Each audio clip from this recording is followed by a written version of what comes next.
We are a community that is united not around convenience or comfort, but because God has called us to greater things.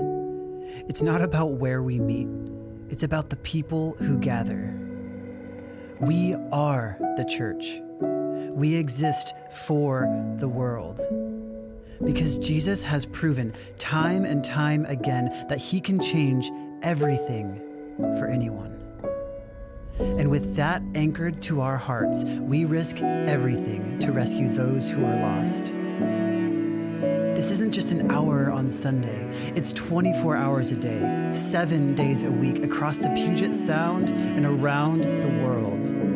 We are the church. We are together for Kirkland. Together for Bothell. Canmore. Mercer Island. For Monroe. Together for Seattle. Together for Bothell. Juanita. Kirkland. Together for Cascadia. We are together for Kirkland. Together for our city, we open our hands and let go of fear. Together for our city, we open our hearts and live by faith. Because God calls us into the unknown. And with confidence, we emerge as light in a dark place.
Hey everybody, welcome to Easter at Northshore. If we haven't had a chance to meet yet, my name is Stephen Bolt, and I know we can't be face to face, but we see you in the comments section, and I'm really excited to spend some time together with you this week. Hey, I wanted to give a special shout out to those of you that are joining us for the first time. Northshore is one church that right now is meeting in thousands of locations all over the world. How cool is that? I hope I'm not the first, but if I am, welcome to Northshore. We're so glad that you are here. Hey, if you have any questions throughout this experience, you can let us know in the comments section, or if you're not on a platform that has comments, you can head over to our website, northshore.church, and there's tons of information that you could find helpful on there. Hey, we have a powerful service planned for today, and we don't believe that you're here by chance. We know that God is here to meet us, and we're excited to see what he is going to do. Hey, I wanted to give you this opportunity to invite some other people to join us as well. If you're on Facebook, you can just click that share button. And if you're watching on one of our other online platforms, you can actually just copy this link, text it, send it, call it, send it in smoke signals, whatever you gotta do to get some people around you to come to this experience and just take in what God has for us this Easter. There are truths that we are gonna sing about and that Scotty is gonna talk about here in a little bit that just remind us the same God that rose from the dead a couple thousand years ago is here today. So yeah, as we jump into some worship, I would encourage you, worship along with us, lean in and just celebrate what God did.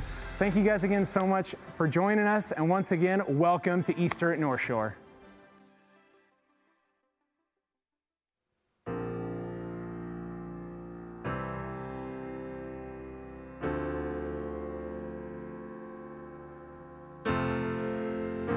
By your Spirit I will rise from the ashes of defeat.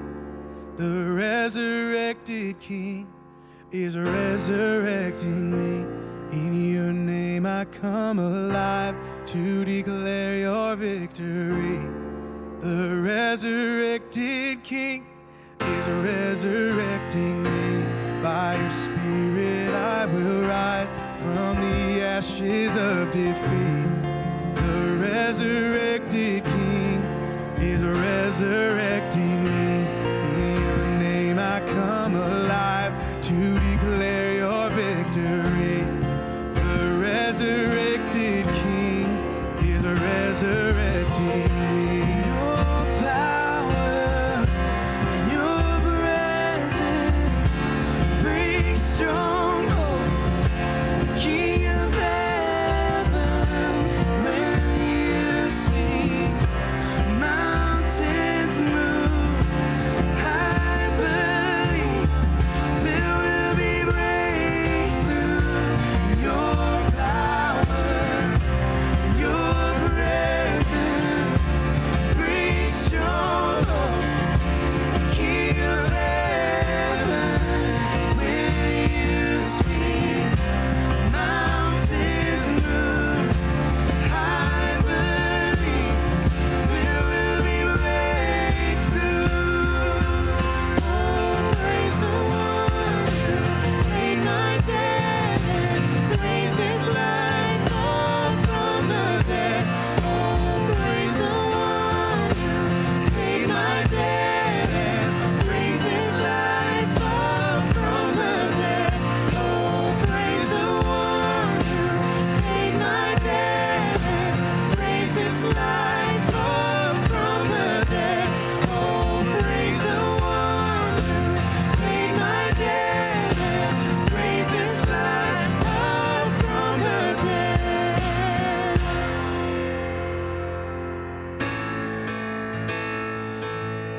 Well, happy Easter again. My name's Brandon. I'm on staff here.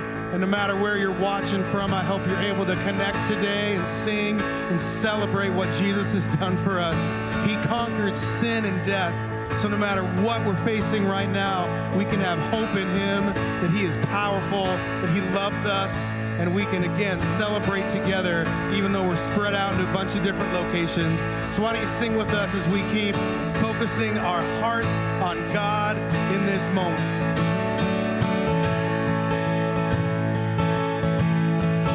I search the world,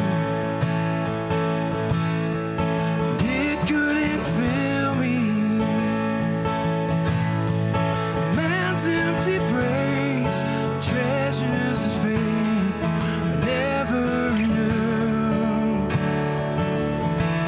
Then you came along,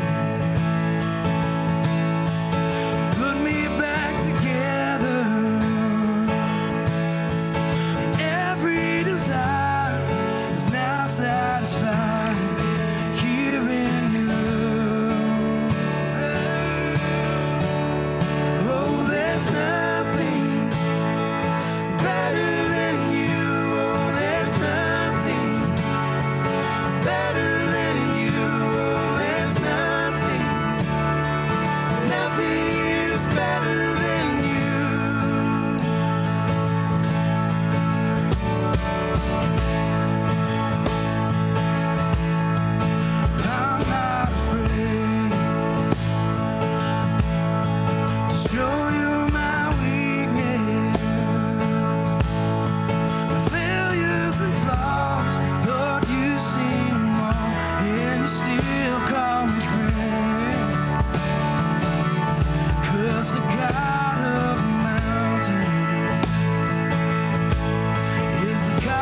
into highways. You're the only one who can. You're the only one who can. You're the only one who can.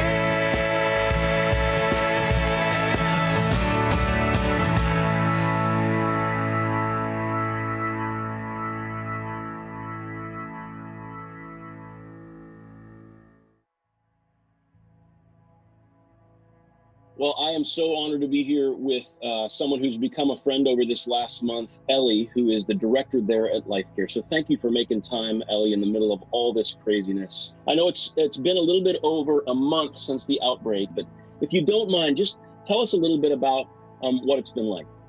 Well, for starters, I have an amazing team. I think the best way that we described some of those first few days was nothing short of combat medicine.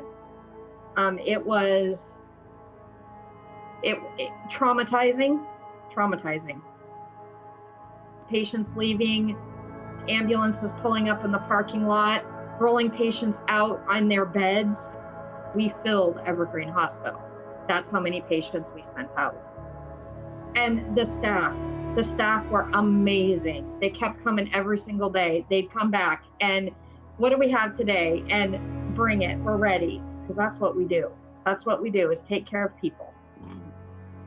I hope you know that it's been a joy to be whatever help we can be through things that none of us can really imagine from the outside. And so thank you for letting us be part of that. And I know you know that it's been way more than just even the meals and then that being broadened out to the community, but just a number of prayers that all of our team and our church has sent up for you guys and for your residents and for your team.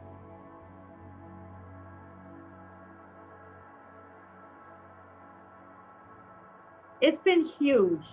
At first, the staff were just shocked that somebody would bring meals. And then I slowly started to see this, oh, I wonder what's for lunch today. I wonder what they're going to bring us today. And then it really got to be this thing where the staff were not only appreciative, they needed it. And really, truly, when you talk about feeding people, you guys literally fed people and you fed their souls.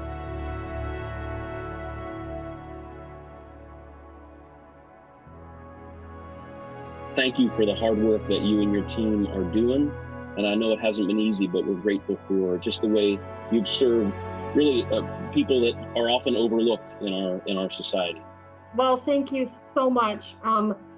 Everybody here has said, the next time you talk to them, you need to thank them. You need to say thank you. We just can't wait to walk through your doors when you guys are open to meet you all and say thank you from us to you and face to face.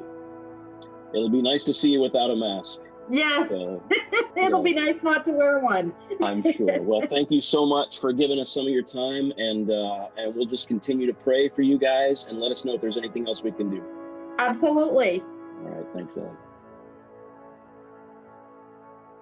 Well, hey, everybody. I'm Jonathan Wolfgang. I'm part of the team here at Northshore, and on behalf of our entire staff and leadership, it is a great pleasure to wish you a very happy Easter. Thank you so much for being with us today.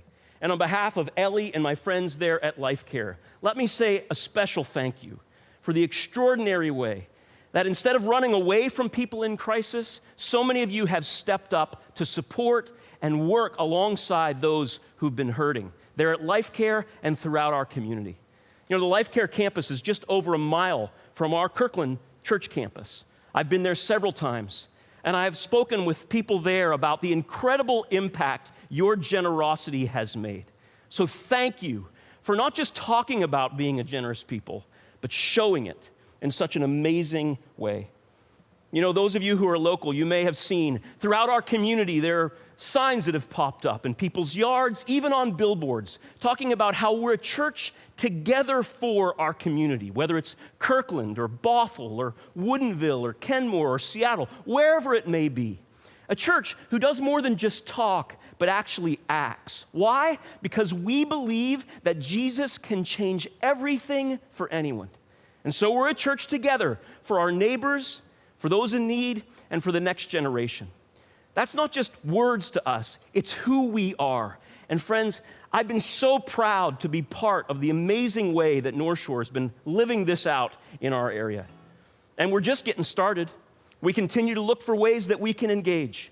Because of the generosity of so many of you, last week we were able to write a check for $10,000 to the Woodinville Storehouse. It's a food bank here in our area that's been meeting some of the food crisis in so many families. Think about that. $10,000 is enough to buy meals for 100 families for an entire month. And that happens because of your generosity. It's an amazing thing to see. And so we want to say thank you. And right now is a chance for us to be part of that generosity experience. This is our offering time. And let me just say, for those of you who are maybe just checking out Northshore for the very first time, we're so glad you're here. Please don't feel any pressure to click on those links or to give anything at all. We hope you just enjoy this experience as our gift to you this Easter. But for those of us who call Northshore home, and for those of us who want to be part of this Together For movement that is helping bring relief and support to so many people during this crisis and critical time of need, this is our chance, friends, to link arms and to do more together than any of us could ever do on our own. So there on your screen are links to instruct you on how to be part of that giving experience. Thank you for being part of this movement. Now let's get back to what it is that we're doing here today. You know, growing up in the Wolfgang household, we had certain Easter traditions. One of those is my mom would take my younger brother and I every year to J.C. Penney for a brand new suit. Some of you maybe had that experience, complete with the clip-on tie. And then on Easter morning, my parents wouldn't let us get into our Easter baskets until after we had gone to church to celebrate the resurrection of Jesus. And I was always just a little jealous of my friends who got to stay home, got to wear their pajamas Easter morning, and who got to tear right in to their Easter candy. And I thought, this being the unusual year that it is, maybe this is my chance to experience the best of both worlds. To gather like this and to celebrate Jesus' amazing grace that very first Easter. And not only that, to get to do it in my pajamas. You have no idea how happy this makes me right now, complete with my little puppy slippers. And not just that, to get to be part of a worship experience like this while eating my favorite Easter candy. That's right, Marshmallow Peeps. A few days stale, because for whatever reason, they're just better that way. So anyhow, here's what we're going to do right now. We're going to continue to celebrate whatever it is we're wearing, this living hope that we have because of that miracle that happened on that first Easter. And we're so glad you're here to be part of it. So let's get going.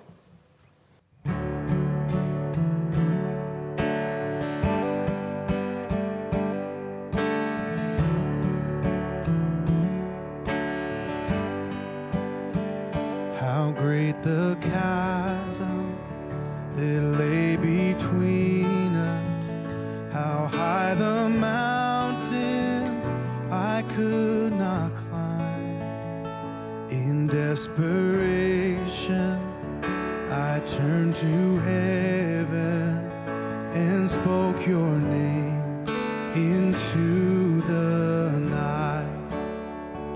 And through the darkness, your loving kindness tore through the shadows of my soul. The work is finished, the end is written. Jesus Christ, my living hope.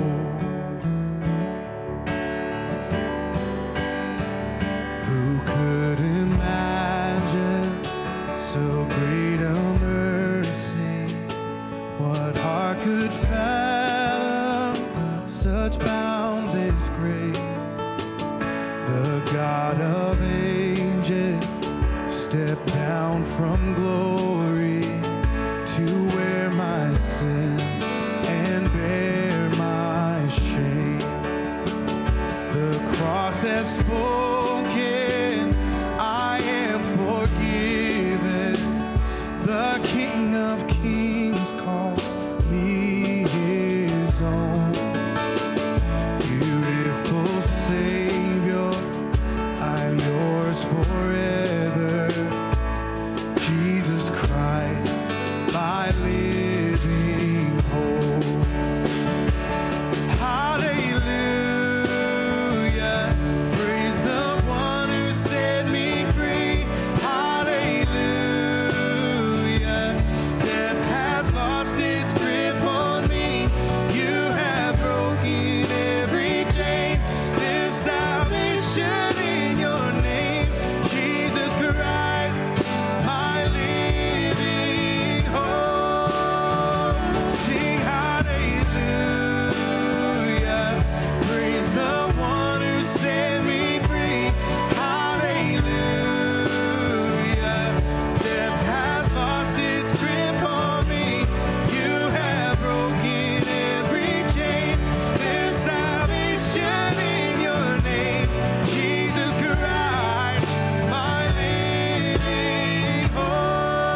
to breathe.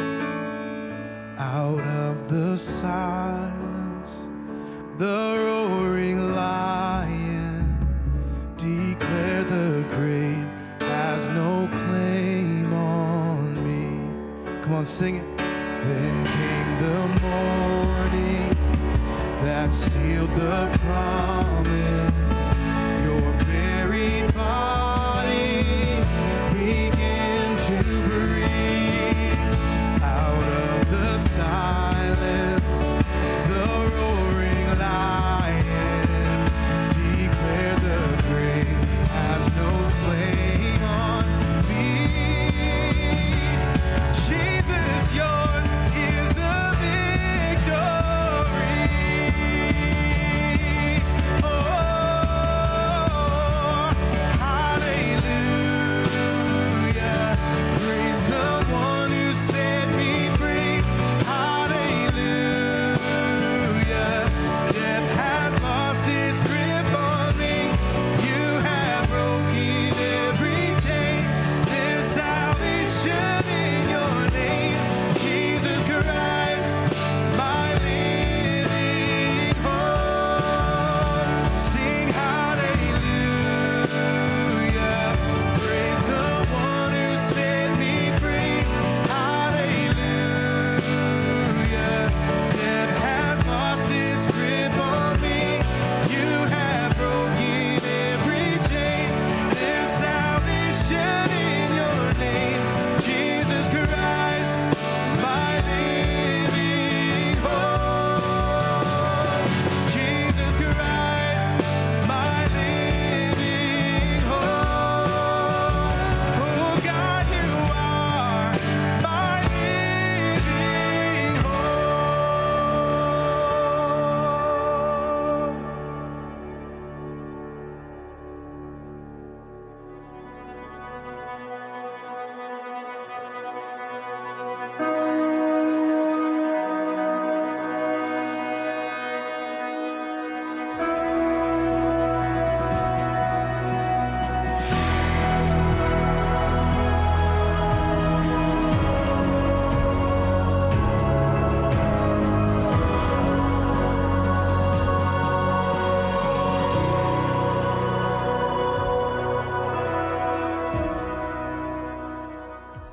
Hey everybody, welcome to Northshore and happy Easter. Whether you are a regular part of the Northshore family or you're a guest with us, I'm so glad you're spending part of your Easter with us today. Yes, it's Easter Sunday, but it's unlike any Easter Sunday in my lifetime. I mean, I've never had to preach about the empty tomb to an empty room before. And right now, our church is literally in thousands of locations, not just around in Kirkland, but all around the country and around the world. Younger and older, married and single. And by the way, to all of you young people who are watching, you can thank me later for not having to dress up to go to church today. But even though we are not in the same room, we can still celebrate Easter together in ways that are really important. First, we can actually still greet each other as we often do on Sundays. So right now, I want everyone to jump into the chat area and just say, Happy Easter from wherever you're watching from. Can you do that right now? And second, and this is one of the blessings of doing church online, you can actually engage with us during the service. Our host team is ready to answer questions or pray with you. In fact, I'll be able to read your questions, your comments, your prayer requests throughout the day. So reach out, speak out anytime during the hour. You know, usually when I speak, I have to kind of guess what might be on people's minds. But today, I have a pretty good idea. We are all living through this once-in-a-century global pandemic. And it's a season that will forever be defined by words like COVID-19, social distancing, and flattening the curve. And as people are adapting to this new world, there are some new words that we're all learning. Here are a few new ones for me. How about this one? Quarantine. Your quarantine is the group of people you are choosing to live with or you're just stuck with during this time when we're ordered to stay at home. And people, we start to do kind of weird things when we're stuck together at home, especially if you have little kids and you want to take an Easter photo. You end up with a family picture that looks something like this. Yes, that's our Easter family photo, and that's the happy one. Here's another new phrase, WFH, or working from home. Someone told me this week that the only thing they have to do now to get ready for work is change from their night pajamas into their day pajamas. Here's another new trend. I know you'll know this one. Zoom calls or Zoom calling. I'm guessing only a few of you had ever made a Zoom call before March 1. I'm guessing almost all of you have made one now. In fact, there are two kinds of people when it comes to Zoom. People who won't stop sending Zoom invites and people who hate people who won't stop sending Zoom invites. And there's all sorts of Zoom etiquette that you've got to figure out, like when to mute your mic and how to set up a background photo and even how to actually leave the meeting. This past week, I saw a video of someone who didn't actually leave the meeting when the meeting was over, and it got a little bit awkward. Take a look at this. Goodbye. All right. Talk to you guys tomorrow. Bye. See you guys.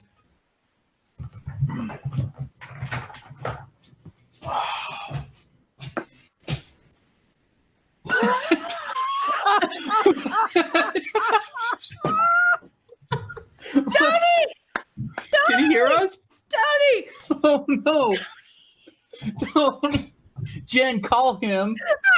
Oh my gosh. Hold on, I'm going to text a couple pictures of that. Some of you are thinking, I can't believe that guy wasn't wearing any pants. The rest of you are thinking, I can't believe I just saw that at church. But here's the thing. Underneath all the changes and all the challenges, all the headlines and all the heartache, I think everybody right now is just desperate for a little bit of hope, especially after a week that some have called one of the most tragic weeks in American history. We are all asking questions like, how will this end? Or when will this get better? And as a pastor, people have asked me, where is God in all of this? And what will God do to get us through this? Well, that's actually what I want to talk about today, because God has already done something to get you through it. And it has everything to do with what we celebrate at Easter. And to help you see this for yourself, I want to take you back in time 2,000 years, not just to the first Easter, but to the Thursday night before the first Easter, when Jesus was in the city of Jerusalem. He was celebrating the Passover meal with his closest friends, and it was the last time they would be together before he was eventually arrested and then crucified. So these were his very last words to his disciples. This is what he wanted them to know about life after he was gone. Listen to what he said. He said, a time is coming, and in fact has come, when you will be scattered, each to your own home. I think we can all relate to that right now, right? And then Jesus goes on to say these powerful words. In this world, you will have trouble, but take heart. I have overcome the world. Now, if you've ever wondered about the meaning of Easter, it's these two phrases. In this world, you will have trouble, but there's good news. Jesus has overcome the world. That is, he's done something about it. So I want to spend the rest of my time reflecting with you on these two phrases, starting with the sort of sobering words, in this world, you will have trouble. In other words, trouble happens, and it happens to everybody. I have a scar on my left hand that I got when I was 5 or 6 years old, and it always reminds me of the moment when I discovered that trouble happens. It was a hot summer day in Arkansas where I grew up, and my dad was out working in the yard, and I wanted to do something for him other than actually help him. So I decided to take him a bottle of Coke, because we Southerners love our Coke. Can I get an amen from somebody in the chat area right now? Side note, I just read about a woman who's 92 years old who's been drinking 12 Cokes a day for like her entire life, until a few years ago when she learned that Coke had too much sugar, so she started drinking 12 Diet Cokes a day, and she's still alive. So take that, coconut water. Anyway, I got a bottle of Coke from the fridge, and not the plastic bottles that we're used to, but an old school glass bottle of Coke. But as I was on my way through the garage, I tripped over one of our bikes and fell down, smashing the bottle with my left hand. And I had never felt pain like that before. I had never seen so much blood come out of my body before. I had never wasted so much Coke before. So I screamed. My parents came running. I ended up in the ER getting stitches all over my left hand. And I learned a really important lesson that day. Don't help other people. Actually, what I learned was that trouble happens. People fall. People get sick. People suffer. Sometimes because of their own choices, sometimes because of other people's choices, sometimes because there's a bike in the wrong part of the garage. In this world, you will have trouble. And the word that Jesus uses for trouble is this really cool Greek word, thlipsis. I want everyone to say that in your home right now, thlipsis. It's a word that carries this sense of weight or pressure or heaviness. Thlipsis feels like the whole world is bearing down on you. And maybe that's where you are on this Easter Sunday. To be honest, these last 6 weeks have been some of the most challenging weeks for me personally in my whole life. As a husband, as a father of 2 kids under 3 years old, as a pastor of a church here at Ground Zero in this pandemic. And I'm hearing so many similar stories of struggle, of weightiness, of the heaviness of the season from so many people. Stories about loved ones getting sick. Stories about losing a job or having to let somebody go. Stories about being out of school or losing your senior year. Stories about social distancing and feeling alone or isolated. I mean, 6 feet has never felt so far apart. That's thlipsis. That's the weight of a world that's broken. You know, one of the positives of this season is that we're all being reminded of something that's always been true, that we were never actually in control, that we were never really fully safe from harm. We were never promised a certain quality of life or level of comfort. And by the way, a lot of people are saying, you know what? Welcome to the club. For a lot of people, that normal life that we miss, it wasn't that good anyway. In this world, you will have trouble. And that you means all of you, no matter how wealthy or educated or successful you are. And here's the thing, as much as I don't want to hear Jesus say this, I'm so grateful Jesus was just honest about it. I mean, think about it. He doesn't try to spin the truth. He never promises that life will always be happily ever after. But Jesus does make you a really important promise, which brings us to that second phrase and what Easter is all about. In this world, you will have trouble. In other words, yes, trouble happens, but take heart, be encouraged, stand up and cheer. Why? Because Jesus has overcome the world. Now, notice what Jesus doesn't say. He doesn't say, I'm going to change all of your circumstances. He doesn't say, you're never going to struggle again. He says something far more important. He says, I have overcome the world. You see, the truth is, our troubles are just symptoms of a much bigger problem. Our world is broken, and I'm broken, and you're broken. And in spite of our technology, our resources, our progress, we can't fix this problem because we're all part of it. Which is why Jesus didn't come just to ease our troubles. He came to win back the world. That's what the cross and the empty tomb are all about. Jesus took all our trouble onto that cross and into that grave. And on the third day, he walked out of that tomb, making it clear to all the world that sickness won't have the last word and darkness won't have the last word. Even death won't have the last word. I love how the Apostle Paul once put it. He said, almost mockingly, where, O death, is your victory? Where, O death, is your sting?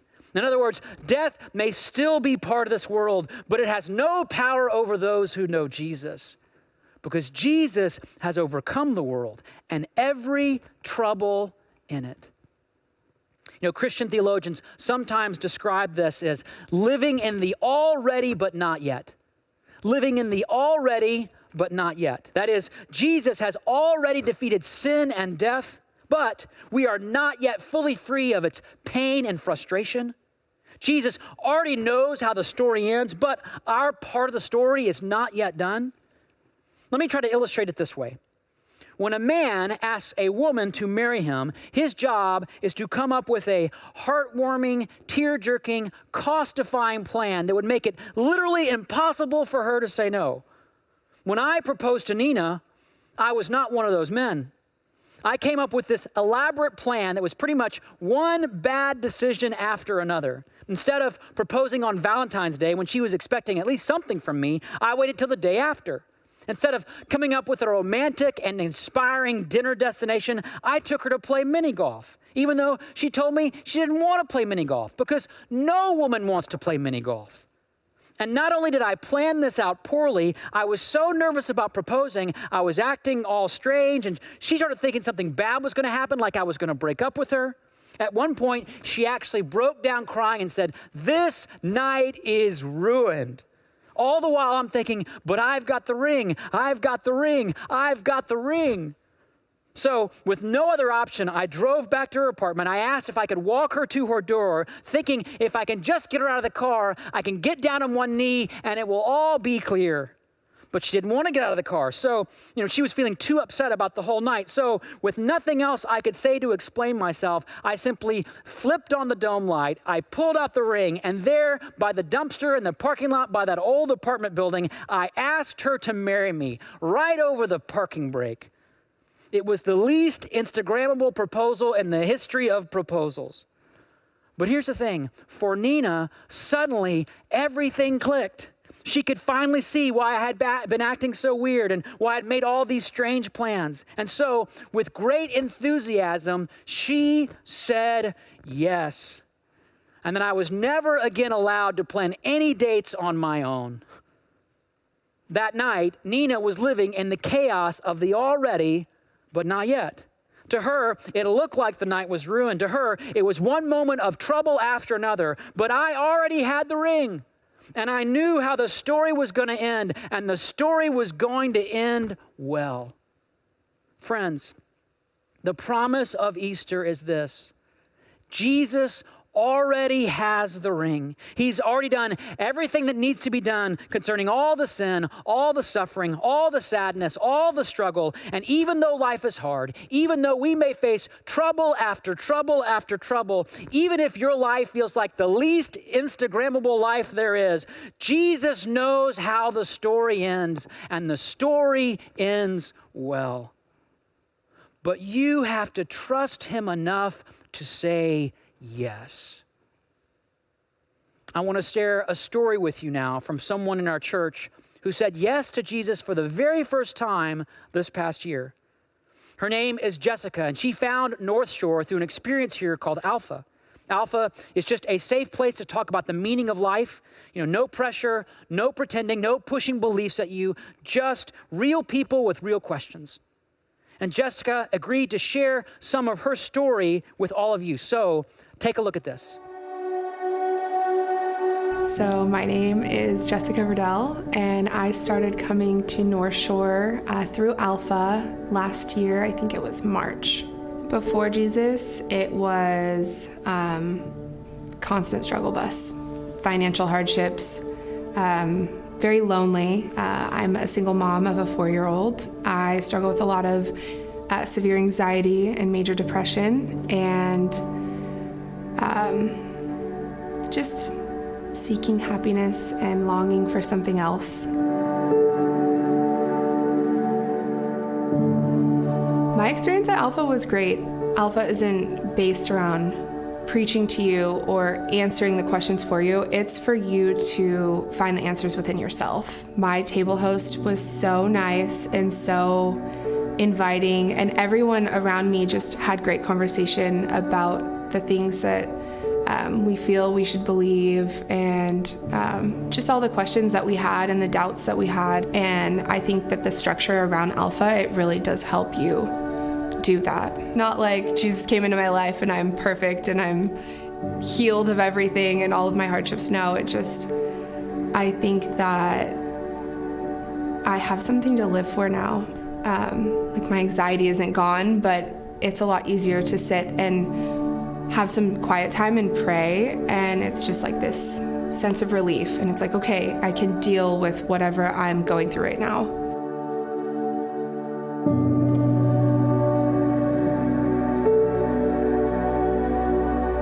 my entire life has changed. I don't know. Like my priorities have changed.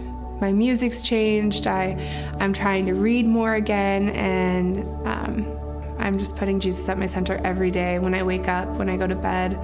I mean, it's not perfect. There's definitely days where my son is kind of like my main concern, and he distracts me a lot. Just because I'm following Jesus now doesn't mean I'm not going to make mistakes or I'm going to be perfect all the time. And it reminds me that women who have been following Jesus for so long, they still are struggling with a lot that I'm struggling with now. The biggest thing that I came to know was God doesn't put you through hard times. He meets you in the middle and he gets you through them.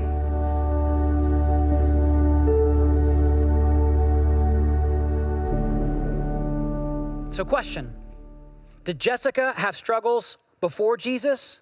Yes. Did she have struggles after Jesus? Yes, because in this world, you will have trouble. But this past year, she discovered that man who walked out of that tomb 2,000 years ago was right there, ready to meet her in the middle of all of it. And he didn't just come to change her circumstances, he came to change her and to bring her the joy of knowing he's already got the ring and he knows how her story is going to end. And because of her yes, her story ends well. And so right now, I want to talk to all of you who have never said yes to Jesus. Some of you right now, in the quiet of your heart, you know you've been searching, you've been looking, you've been wondering about, is there a real answer? Is there a real hope? And maybe in this season, you've been asking questions or you've been confronted with your own helplessness, your own fear, your own mortality. And here's what I want to say to you right now. Yes, life is hard. And no, God doesn't promise to fix it all tomorrow, but he's done something better. He's made you a promise that he loves you and he wants to be with you. And he already has the ring and he knows how your story can end, but you have to say yes. And so here's the thing. Easter, it's not really that's interesting kind of deal. Easter is a yes or no kind of deal. It's a my future is in God's hands or my hands kind of deal. So if you want to place your story, your future in God's hands, you can do that right now. You can say yes to Jesus right now. Even if, there's chaos going on around you, you're with friends or family, or you're trying to get your kids to be quiet, in the quiet of your heart right now, you can say yes. You can say, yes, Jesus, I want to surrender my life to you. I'm asking you to come into my life, and I want the promise of eternal joy in the face of my temporary trouble. You can say yes to him right now. It's a simple thing. Just tell him. And what are you waiting for?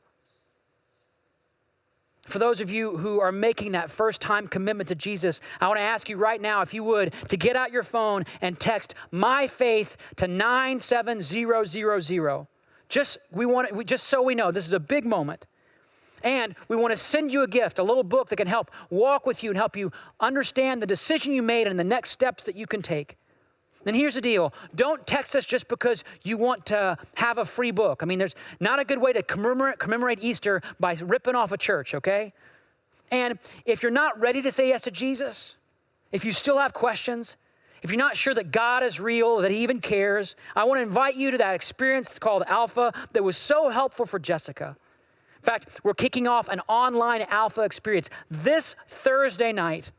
But we need you to RSVP so we can send you an invitation. So you can go to northshore.church/alpha to register or to find out more. I want to encourage you just to take that step. And then for the rest of us, some of whom may still be feeling a little disappointed that Easter, like everything else, is just so different this year. Let me just say this. This Easter is a lot more like the first Easter than any Easter I've known. There's trouble all around us. There's fear and uncertainty. Everyone is huddled up in their own homes wondering, what is God doing? And that's right when Jesus walked out of that tomb, reminding us that God can bring good out of any situation, no matter how bad it looks, no matter what's going on in your life or your marriage or your job or your family. That empty tomb means even though we face trouble, our future is securely in God's hands, and our best days are still ahead of us. You know, our son Jude just turned 2 months old, which means he had to go to the doctor this past week to get his first round of vaccinations, which, as you can imagine, was not a very fun moment for him. Nina had to basically hold him down while the nurse gave him 3 shots. And you can imagine how his sweet little face turned from smiling to screaming as he experienced to him what must have felt like inexplicable pain. And so afterwards, I took him in my arms, and I rocked him, and I comforted him, and I told him, Jude, I'm right here with you, and I love you. And Daddy would have never let this happen to you. In this world, you will have trouble. But Jesus, the risen one, the man who walked out of that tomb on that very first Easter, is right there with you, holding you in his loving hands. Hands that can hold cancer, hands that can hold divorce, hands that can hold injustice, hands that can even hold death. Hands that still show the scars from those nails on that cross, as if to say, yes, you will have trouble, but look at my hand. These scars are all that's left of all that trouble. You know, when I look at that scar on my left hand, I remember the pain. I remember how scared I was. But I also remember my father running to find me and taking me into his arms and saying to me what I believe Jesus wants to tell you this Easter, that even though it hurts, even though you may feel scared, one day down the road, all that pain will be gone. And this present trouble will be just a thing of the past. And all that will be left is just a scar. Let's pray. Jesus, we don't just celebrate the empty tomb today, but we remember that great news that you overcame all the troubles of this world when you walked out of that tomb 2,000 years ago. And so now, as we live in these days that are filled with such fear and uncertainty, we cling to this great truth that you have overcome not just the temporary troubles of our lives, but the biggest problem of our world. The brokenness of our world, our sin, our shame, our injustice, all went on that cross and all was dead and buried. And then you came out of that tomb a new life. And so, Jesus, we all want to say in our own way, whether for the first time or the first time in a long time, yes to you this Easter. Jesus, we say yes. Jesus, we say yes. Because you've got the ring and you know how the story ends. And with you, the story always ends well. And that's the promise of Easter that we cling to, that we claim today. We pray this in your name, Jesus. And everybody said, amen.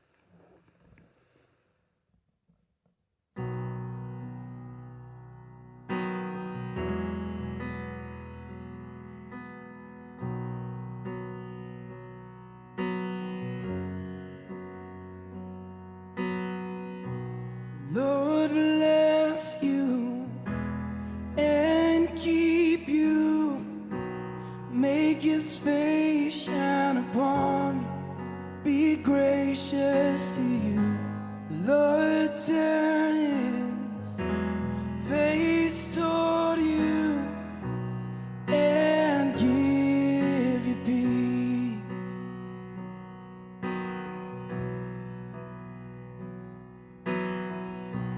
Lord bless you and keep you. Make his face shine upon you and be gracious to you. The Lord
favor be upon you and 1,000 generations, and your family and your children, and their children, and their children. May his favor be upon you and 1,000 generations, and your family and your children, and their children, and their children. May his favor be upon you and 1,000 generations, and your family and your children, and their children, and their children.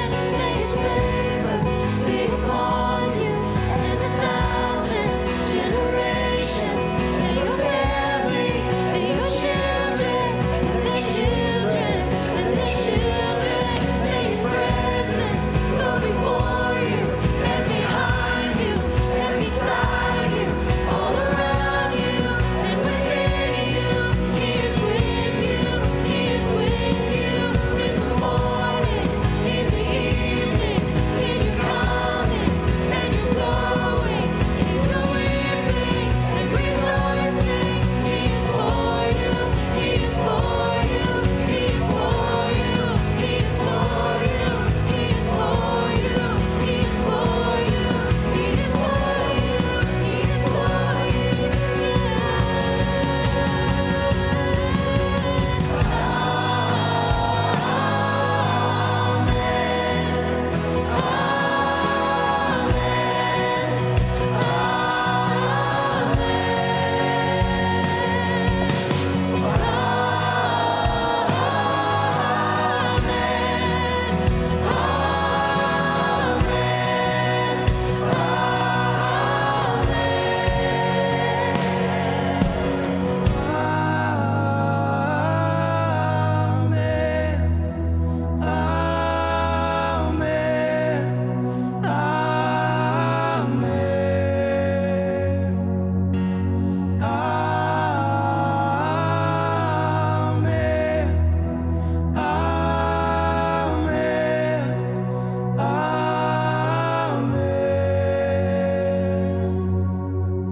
Man, thank you guys so much for joining us for Easter at Northshore. I hope you receive this blessing. God is for you. I hope you feel his face turned towards you. Man, I don't know if you made the decision for the first time to say yes to Jesus, but if you did, don't walk away from this moment.